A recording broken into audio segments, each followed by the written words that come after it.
In the animal kingdom, gorillas often greet each other with a hug.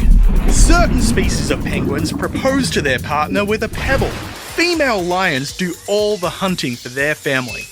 Orcas live with their parents their whole lives. While every family is different and every family is unique, the truth is, they're still our fam. Good morning. My name is Zvica, and I just want to give you a warm welcome to Middle School Digital Shorts. Last week, we started our new series called Fam, where we explored how loving your family is how your faith can make an impact. This week, we will be talking about how your family doesn't have to be perfect for God to use it. Let me share a bit about my family. I grew up with 3 younger siblings, 2 younger brothers, and a younger sister. I remember growing up and having some beautiful and fun memories, but it wasn't always peachy. There were many times my brothers would fight verbally and yell at each other. And me, being the oldest, I always felt a sense of responsibility to stop the arguing.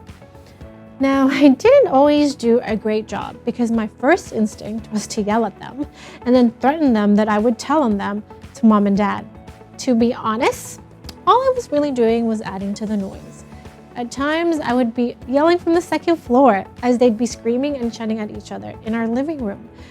Oh, there was this one time. We were in our car, driving somewhere, and they wouldn't stop arguing in the back seat. My mom got so fed up with them that she asked my dad to stop the car, told me to open the sliding door, and then she told my brothers to get out. She's like, get out and fight outside. Everyone stopped talking and no one wanted to get out of the car. It got quiet real quick. Eventually, they spoke about it later on and talked about what happened. And honestly, I don't think any one of us remembers what they were arguing about. Maybe you can relate because your family has had a few less than perfect moments of their own. Maybe like me, you feel like your family situation is a lot messier than other people's. But can I let you in a secret? We all feel this way at some point. You aren't alone. This is true for every single one of our families because no fam is a perfect fam. Maybe there's a lot of tension in your home. Some families slam doors, argue a lot, or yell. Some families have a lot going on, but never actually talk about it. You just sense it, you feel it. The stress in the room when your family talks about money, vacation, holidays, step siblings, or any of the sorts. It makes your house feel stressful. It's a stressful place to live in. Or maybe you've discovered some things about people in your family that you wish you didn't know. Secrets about relationships, legal problems, or bad decisions. Secrets that have hurt people and caused problems in your home. Maybe for you, the problem in your family comes from something really serious. Something like abuse or neglect or addiction or abandonment. You may feel really alone in those situations. And if you are, I want to encourage you today to speak up, to open up to an adult that you trust, like an aunt, uncle, youth leader, or even teacher who can help you navigate that in a healthy way. Or maybe your family is facing other big problems. You're dealing with things like divorce, remarriage, a parent who left and never looked back, siblings who are always in trouble. Maybe it's something like illness or death.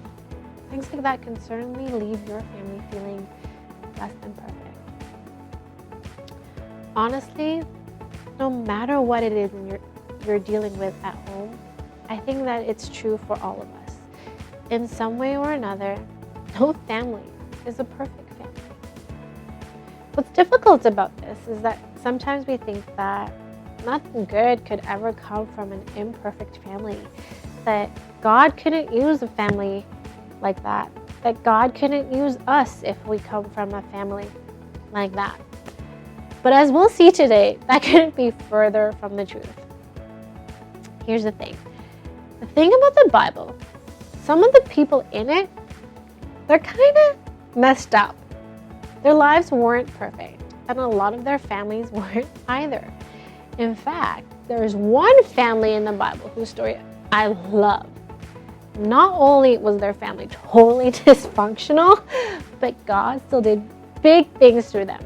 And I think the same can be true for us. So the story starts with a man named Abraham. You know the song, Father Abraham? Yeah. God promised Abraham a lot of descendants, and he promised to use his family in a big way. Isn't that cool? Abraham had a son named Isaac, and Isaac had two sons, twins in fact, named Jacob and Esau. Even though they were twins, these two guys were very different from each other. They looked different, they acted different, they had different interests, and all these differences caused a lot of drama between these two boys. Now, here's where it gets crazy. Even though Jacob and Esau were twins, Esau was the firstborn. Being the firstborn was a big deal. For one, being the firstborn meant that Esau got the birthright. He would be in charge of the family's wealth and property when their father Isaac died. And second, being the firstborn meant that Esau got the blessing. He'd receive the family's future wealth and prosperity. Since this family came from Abraham, Esau's blessing also included all of the promises that God had made to Abraham.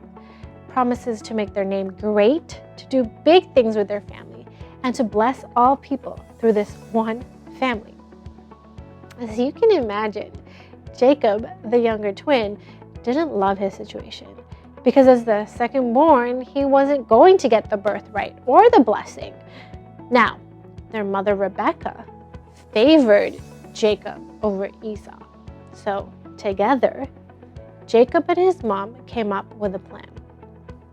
First, Jacob convinced Esau to promise the birthright to him.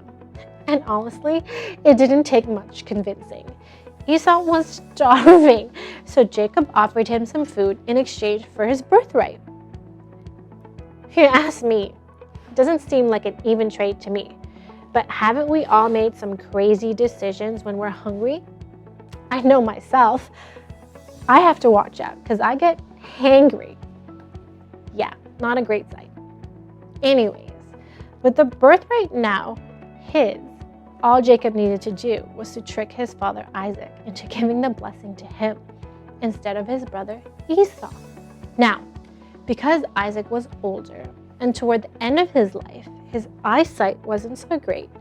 When it came time to give Esau the family blessing, Jacob's mom helped disguise Jacob as his brother Esau so that Isaac wouldn't give Esau's blessing. And here's the crazy thing. It worked. Isaac gave Jacob the blessing that was promised to Esau. Of course, when Esau came in a few moments later, he had no idea what his brother Jacob had done. When their father Isaac realized what had happened, look how it played out. When Esau heard his father's words, he burst out with a loud and bitter cry and said to his father, "Bless me! Me too, my father!" But he said, "Your brother came deceitfully and took your blessing." Esau said, "Isn't he rightly named Jacob? This is the second time he has taken advantage of me. He took my birthright, and now he's taken my blessing." Then he asked, "Haven't you reserved any blessing for me?" Isaac answered Esau, "I have made him lord over you, and have made all his relatives his servants, and have sustained him with grain and new wine. So what can I possibly do for you, my son?" Esau said to his father, "Do you have only one blessing, my father? Bless me too, my father." Then Esau wept aloud. Trust me, it only got worse from there. After some heated conversation, we find out that Esau planned to kill his younger brother Jacob. So their mother sent Jacob away to protect him. They're breaking up their family completely. So, what's the point of this insane story? Well, it's that the story didn't stop there. Sure, this family was a mess, But in spite of all that, God still had an important future planned for them. He had promised something great to Abraham, and a messed up family wasn't going to change that. Their family didn't have to be perfect for God to use them. Isn't that cool? Check this. Hundreds of years after this happened, the writer of a book in the Bible called Hebrews looked back on the story.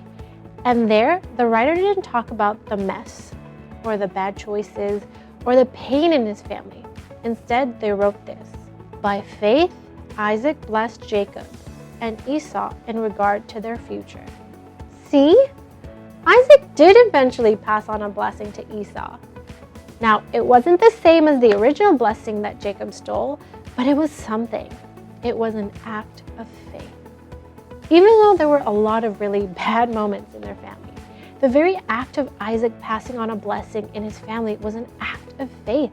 It was a way of saying, I believe what God said about our family is true. I believe He has something good for us in the future. God had a plan for this imperfect family. And even in the middle of so much pain and so many problems, they trusted Him to come through. And that's what I want for each of us. You see, your family doesn't have to be perfect for God to use it.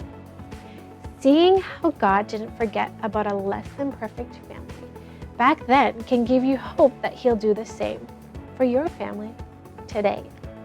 In fact, for a lot of you, the most hopeful thing about this lesson is that no family is a perfect family, but God works anyway. Being imperfect isn't the end of the story, which is a huge relief. You don't have to be perfect for God to use you, and your family members don't have to be perfect for God to use them. We all come from imperfect families, and God can use you in amazing ways. Here's what I want you to try. First, choose to believe that God is working anyway. Your family will mess up. They aren't perfect. Your siblings will borrow your stuff without asking. Your stepmom will yell at you. Your dad will disappoint you. No matter what your fam looks like, they aren't going to be perfect. The next time that happens, instead of getting frustrated and shutting down, have faith that God will somehow use your family anyway, that He's working for your good, that He's with you in the mess of your fam, and that He can still use your fam for His good.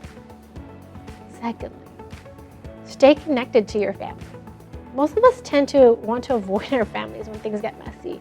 We stay in our room, we put our headphones in, we keep our eyes glued to our screens, we just ignore everyone and everything. But what if instead you made the choice to stay connected? What if you tried to talk to your mom or hang out with your grandpa or forgive your siblings? Trust me, you don't want to miss out on being part of the incredible story that God is writing in your family. So this week, try to stay connected to your family, even if you don't feel like it. Now, here's the thing. For some of you, I know that staying connected to your family isn't the best option. In fact, it's not an option at all. Because the stuff that makes your family imperfect is more than just frustrations or annoyances. It's abuse, neglect, alcohol, drugs. It's the kind of stuff that makes staying connected to your family simply not safe. If that's you, I really want to encourage you to instead connect with someone who's like family. Open up to an auntie or uncle, leader, a teacher, neighbor, coach, or any trusted adult in your life who cares about you. Connect with them about what's happening in your home so that they can help you take the best next step. I know that may be scary, but those trusted adults are here for that very purpose, to connect with you when you need it the most. Remember, your family doesn't have to be perfect for God to use it. God uses imperfect people and imperfect families for His good. I believe that's true in my family, and I definitely believe it can be true in your family too. As we come to the end of this digital short, if you're watching with us live, I want to invite you to a group discussion on Zoom right after this. Or if you're watching this later, I want to leave you to think about this one question. What's one great thing you hope God will do in your family? All right, so I'll see you in a bit for those joining us for the discussion. And if not, I hope you have a great day and we'll see you next time. Bye for now.